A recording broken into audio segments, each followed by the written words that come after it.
Direction maintenant la Cour constitutionnelle. Les membres nouvellement installés relisent les tests devant régir le prochain scrutin présidentiel. Début de séance ce mardi et ce pour 3 jours d'exercice.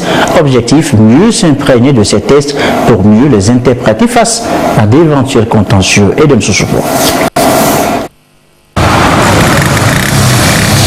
Dans exactement un mois, les Togolais iront aux urnes pour choisir celui qui va diriger le pays pour les 5 prochaines années. La Cour constitutionnelle affûte donc ses armes pour être en phase avec le processus électoral en cours. Les juges de la haute juridiction sont en séance de mise à niveau. Entourés du personnel administratif, ils vont s'approprier l'ensemble des textes régissant le scrutin présidentiel qui s'annonce en tenant surtout compte des dernières réformes constitutionnelles et institutionnelles opérées.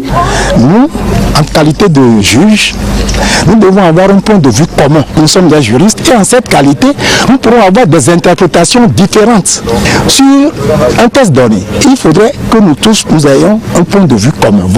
Sur l'esprit, la lettre du test. Mais nous avons 2 tests fondamentaux. Le plus grand test fondamental, c'est la Constitution. Et puis après, nous avons le Code électoral. Voilà les 2 tests fondamentaux sur lesquels nous allons travailler. Il s'agit donc pour ces juges de la Cour constitutionnelle d'avoir la même interprétation des dispositions qui régissent les élections. Au cours de cette assise, nous tâcherons d'harmoniser nos points de vue sur les dispositions de la Constitution et du Code électoral pour avoir la même lecture de ces tests. Une fois ce travail fait, nous pouvons envisager d'organiser une autre rencontre plus élargie à tous les acteurs impliqués dans le processus électoral, le ministère de l'administration territoriale, la CENI,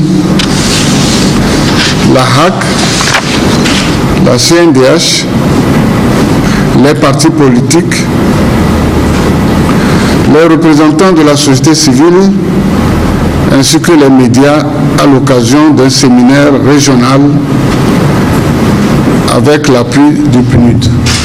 Les pays invités sont le Bénin, le Burkina Faso, le Niger, le Mali et le Sénégal.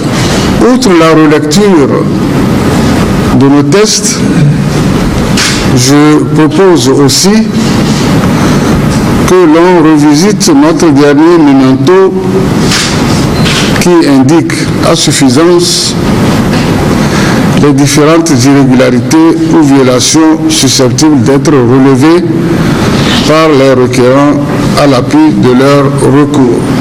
Ils vont revoir les techniques juridiques de redressement des résultats et leurs implications juridiques.